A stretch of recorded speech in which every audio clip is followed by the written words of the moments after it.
نبی علیہ الصلوۃ والسلام فوراً د صفا غونډه ته خېږي، لیدلم د صفا غونډه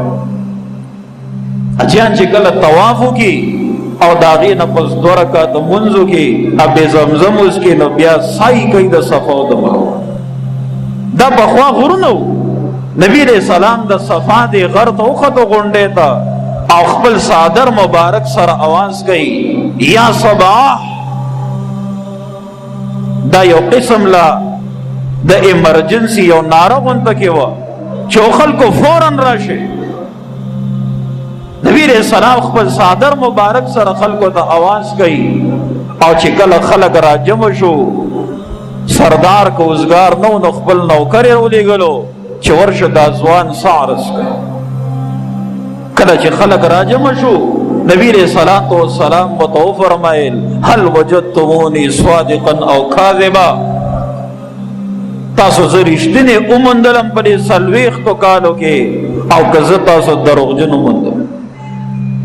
هغې ورته جربنا علیک مرارا، مونږ په تا ډېر ازمیښتونه وکړل، ما وجدنا فیک الا صدقا،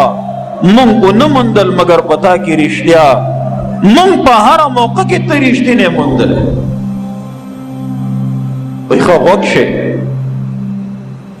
که زه ویم چې د دې صفا د غونډې نه اخوا یو لښکر را روان دی او په تاسو حمله کوي، ځکه زه د غر په سر ولاړ یم، ما ته دا طرف هم ښکاري او هغه طرف هم ښکاري، تاسو ته نه ښکاري. آیا زما دا خبره به ومنې؟ هغوی وایي ته خو لا دا وې که چېرې مونږ دا لښکر په خپلو سترګو هم نه وینو مونږ به وایو چې زمونږ سترګې دروغجنې کېدی شي، خو خبره د محمد رسول الله دروغجنه نه شي کېدی صلی الله علیه وسلم. وایي ښه چې ستاسو دومره اعتماد دی نو اوس یو داسې خبره درته عرض کومه چې تاسو به د ټول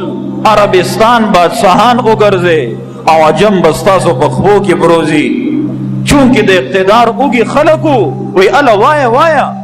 نبی علیہ السلام ورته وایي ایها الناس قولوا لا اله الا الله تفلحوا، ځکه د رب فرمانو قم فانذر وربک فکبر، پاسه خلق ویروه او خلقو د رب لوی بیان کا بڑائی بیان کا. ایها الناس او خلقو قولوا لا اله الا الله تفلحوا، تاسو ټول د دې خبرې اقرار وکړئ چې نشته بل حاجت روا او بل مشکل کشا مگر یو الله، تفلحوا تاسو به کامیاب شئ. اول غزار پہ چاو اخبل تر ابو لہب پیجنے خبل نمی عبدالغزا دے ابو لہب دا نبی علیہ السلام سکت ردے اور نبی علیہ السلام باندے دا کانی غزار اکڑو وی تبل لکا یا محمد الہذا جماعتنا. نبی علیہ السلام تے خیرے شورو کے وی آیتا من دے لرا جمع کڑیو، من خویل چه تب سٹیر ضروری خبر ہے کہ آیتا من دے خبر لرا جمع کو چه ایوہ الناس قولوا لا الہ الا اللہ تفلحوا. داغا خیرے یا قبلی گیو یا نا؟ قرآن وی تبت یدا ابی لہب و تب، مات تیشی لاسون دا ابو لہب و مات دیوی ازما پا حبیب چی پکم لاسون غزار کڑے دک لاسون دی حلاک شی و برباد شی اور تر قیامت دا خیرے بود کی. نبی علیہ السلام بیا بیان ندے پری خودے ذکر حکم شو قم فانذر وربک فکبر،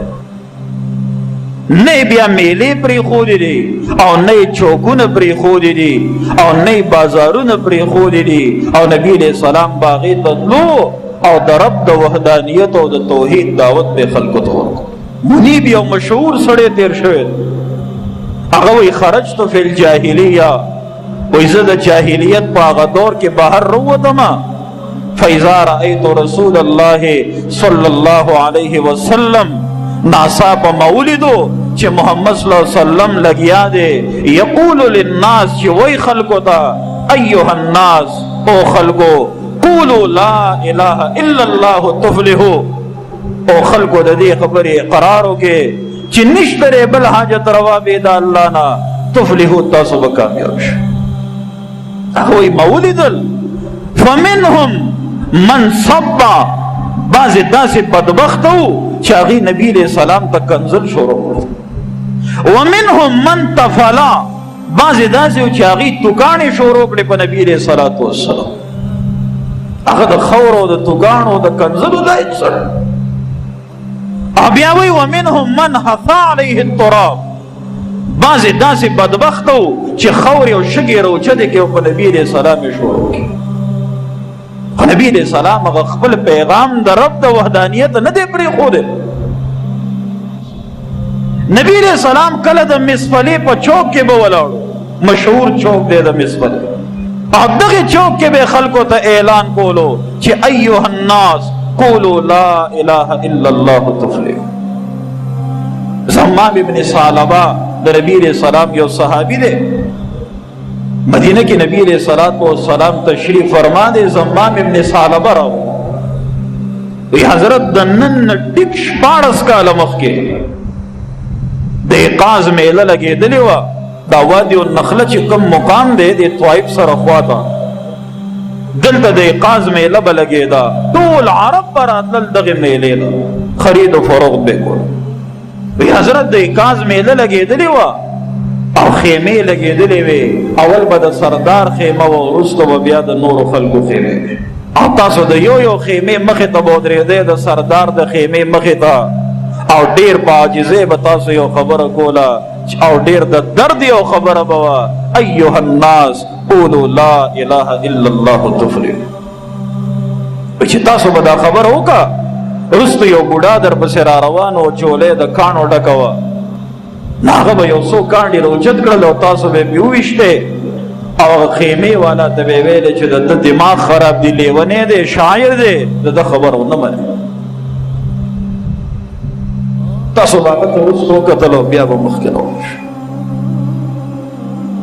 چونکې زه د خپلې قبیلې سردار وم زما د خیمې مخې ته چې تاسو راورسېدې نو ډېر په درد سره تاسو دا خبره وکړه چې ایها الناس قولوا لا اله الا الله تفلحوا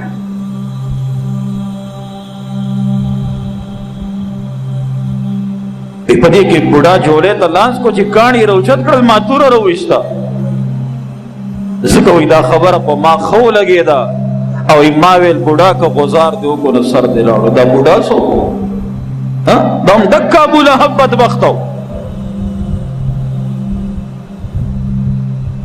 تش په میلادونو باندې نه کېږي چې مونږ په میلادونه مناوو چې وروستو اطاعت او تابعدارۍ د رسول الله ته تیار نه یو دا میلاد مونږ له فایده نه راکوي زما مهربان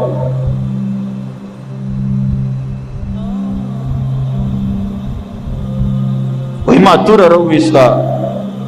او تا ما ته ډېر په مینه وکتل او بوډا ځان سره وغړېدو روان شو حضرت وی 14 کاله مخکې چې د کومه خبره کړې وه نن د حق خبرو منلو له راغلی ما فورا ما ته کلمه ووایه نبي علیه السلام به ته کلمه وویله او ایمان صد د ټولو خبرو دا شو چې ستا پیغمبر ته وګوره صلی الله علیه وسلم کله چې 40 کالو کې د الله حکم نو راغلی څوک نشي ثابتولی چې نبي علیه السلام چاته د اسلام خبره کړې خو چې کله وحی د قرآن شروع شوه چې اقرا باسم ربک الذي خلق او بیا وحی وشوه چې یا ایها المزمل قم اللیل الا قلیلا یا ایها المدثر قم فانذر وربک فکبر نو بیا نبی علیہ السلام آرام او سکون ته نه دی ایثار شوی بلکې نبی علیہ السلام میدان ته وتو بیا خلکو ته بیان کړ